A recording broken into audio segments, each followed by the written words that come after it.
Arizona. I'm Assistant Democratic Leader Jennifer Longden, representing Legislative District 24. And I'm here today with our Democratic leadership team and with the members of our Democratic Appropriations Committee. And we're going to talk about what we've seen in the governor's budget. The governor just released his budget. We've gotten a look at it, and we want to share what we've learned with you. So let's dig in. Dr. Freeze, you're our ranking member on the House Appropriations Committee. And as a doctor, you're on the front lines of this COVID-19 pandemic. Did you see enough in this governor's budget for Arizona to mitigate the virus and ramp up vaccines, or to help families struggling to pay rent or access unemployment? Thank you, Representative Longden. You know, you said we're looking at the budget to see what we see, and I think what we have here is what we don't see. And what we don't see in this budget is COVID mitigation, COVID relief for Arizonans, working families, and for Arizona small businesses. There is just a great big void in this budget where COVID relief dollars should be. Programs to help people with paying their employees, programs to help people with avoiding eviction, paying their utility bills, things like that are completely absent in this budget. We're totally depending upon federal dollars to deal with COVID relief here in Arizona, and I think that's a failure. One of the things that we do see, unfortunately, is a $1.2 billion tax cut over the next 3 years, not having any idea what the economy is going to be doing over that period of time. We don't know when the pandemic is going to end. We don't know when the recovery is going to kick into high gear. And it's just dangerous to be rolling the dice with tax cuts at that magnitude with this uncertainty in our economic environment. Representative Fernandez, the governor is investing in broadband infrastructure on the I-40 from Flagstaff to Lake Havasu. Now, you represent a rural community. Is this going to be enough? The Southwest Triangle down here in Yuma County, where we have a real issue with broadband. I was on a call today and lost connection. We may lose connection right now with me, I don't know. And then we talk about our neighbors in the north that are getting slighted too. So I'm sure the governor will talk about $73 million that he is investing in broadband, but please couple that with the 10 million that they're putting outside that area, and that the 73 million is coming from CARES Act dollars. This whole budget was a little concerning to me. I hope, I'm sure it is on our website so that the public can read it. But, you know, very, very, very little investment in community colleges. Again, community colleges are, as I like to say, the secret weapon for education, higher education in these outlying areas like where I live, and where their enrollment is really at a strange time right now with COVID. I think we need to be putting more dollars in there, just if for no other reason, to start building back our workforce development. HERF sweeps. We have been sweeping money from our gas tax for years. That money should be going back to our cities and towns to invest in our infrastructure, to put people to work so we can rebuild our streets, our sidewalks, our street lighting. We swept that for years and kind of got into the pattern of paying it back. This year, we're not going to be paying it back. And I don't know why. I asked the question, we haven't got that information back.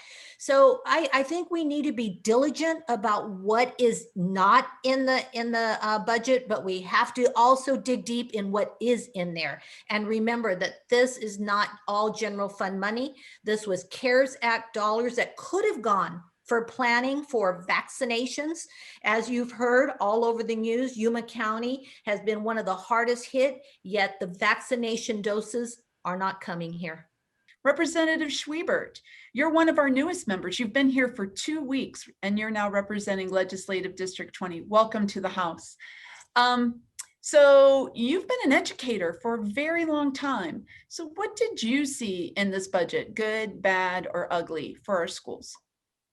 Well, thank you so much, Representative Longden. I am just really humbled and honored to be here with all of you. I am the newbie on the block, but as a teacher, I look at things through the lens of education. And the thing that really struck me is that it seemed that this budget jumped over where we are right now and presumed that the pandemic is over and on we go. When in fact, we're still very much in the midst of this. Arizona has one of the highest infection rates in the country and in the world. And it also felt like Governor Ducey was really pushing schools to reopen really quickly and right now. And I am just concerned because I'm hearing the concerns of my constituents, of the everyday people in my district, the parents and the teachers and students too, who are concerned about going back to school if it's not quite yet safe. And when I asked about that in our appropriations meeting, what I got was, oh, well, the federal government is taking care of all of this. We're going to cut taxes by $1.2 billion, permanent tax cuts. And I think if nothing else, this pandemic has really taught us that we need to be prepared. And if we have $1.2 billion in tax cuts, even when we go back to school, I think that spells trouble for our schools and our everyday working families. We already have a teacher shortage crisis, and we need to make sure that our students are safe in their classrooms. And when there's 30, 35 kids in a class, they're just too close to one another for health and safety. Thanks for that. And again, welcome to the House. You've just completed week 2. Good for you. Thank you. Representative Lieberman, you're another one of those voices I consider an educational champion here in our caucus.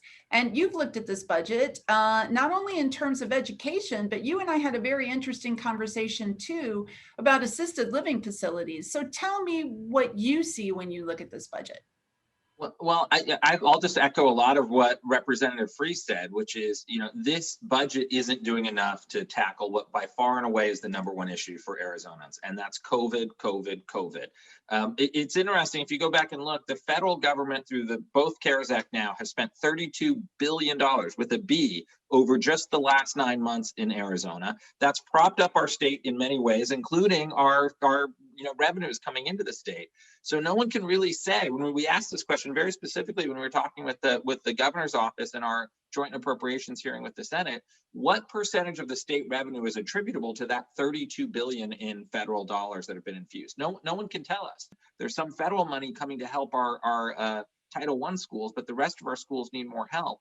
It also continues with some investments that we know don't make any sense. A perfect example is results-based funding. I'd be all for paying schools for student growth. That's not what we do with results-based funding. We basically pay our schools for who comes to them.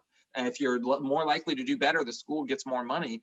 We've seen that again and again and again. And now we didn't even give the test last year, but we're still going to give you the money based on a test from 2 years ago. Just to your last point on assisted living, it has been heartbreaking to see. We are not doing the job we need to do with vaccinating our elderly and our highest need residents in Arizona who are living in assisted living homes. We need to be doing a lot more across the board, and that's what we're going to be arguing for throughout this session. Thanks, Lieberman. I appreciate that. I'm going to piggyback on something you said. When we did our briefing with the governor's office, they were very proud of the fact that they have reserved $954 million in the Budget Stabilization Fund, what we call the Rainy Day Fund, and that they're preserving that for real economic disasters. Well, this past year hasn't been a real economic disaster for our small businesses, for our families who, because of our lack of unemployment, are teetering on the edge of absolute disaster in terms of eviction and that sort of thing. I don't know what a real economic disaster is if this is not one of them. Ms. Longden? Yes. Can I point out that the governor's tax cuts even go into the year when he will no longer be our governor? In order to roll back those taxes, we need 2/3 of the legislature to vote to roll it back. And we're just not going to have that. And so I'm worried about that. And I think that's something that we should talk about today. He should not have that opportunity to lower taxes to all those people that are not going to look like any of us in the year that he's not even going to be our governor. Hey, I want to go to our Democratic whip, Domingo DeGrazia. Mr. DeGrazia, you've done a lot of work in terms of technology, and we have all gotten a slew of constituent email on this outdated system, our unemployment insurance system. So tell us a little bit about that in terms of the budget. Computer code that's running that is probably from the 1980s, 1990s, and it hasn't been updated. It's been neglected by folks just not putting in the budgetary needs to keep it nimble. And the problem is that it was on life support before, and we roll into a pandemic and tens of thousands of Arizonans need unemployment insurance help. And the system just was not designed for that kind of capacity. And we saw huge numbers of folks that were waiting days, weeks, months to get some type of unemployment assistance from the state. The technology just wasn't there. The infrastructure wasn't there. And we didn't have time to ramp it up in a way that would be meaningful. And one of the corollary concerns that comes out of that is when you're trying to ramp up technology like that so quickly, and when you have folks working from home that are bringing their own laptops, connecting into the internet, you have a lot of cybersecurity vulnerabilities that pop up. So it puts a big stress on our cybersecurity teams to secure the infrastructure of Arizona, the backbone of our technology, everything from state government organizations that are processing checks, that have human resources information, to private companies. All of that needs to be protected. And it's incredibly unfortunate that we were so far behind in protecting Arizonans just with the underlying structure of our unemployment insurance payments. Thanks, Mr. DeGrazia. So I want to turn to our Democratic caucus leader, Representative Reginald Boulding. Rep. Boulding, you've had a couple of looks at this plan so far and multiple conversation with the governor's team.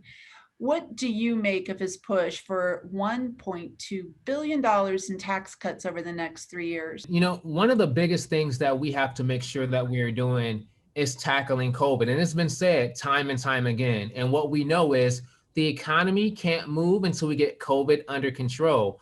You know, one of the best things that we can do is seek common ground. And that begins with the governor reaching out to the Democratic caucus and asking us, what are some of the ideas that we have and how those can be included? The reality is we have some really good ideas, and these ideas many times find their ways baked into a budget, but without our input. In fact, in this budget, the governor decided to take a Democratic idea that we've been proposing for years, which is the full implementation of body cameras at DPS. We're really very fortunate that we have such well-informed and passionate members on our Appropriations Committee fighting for every dollar for Arizona.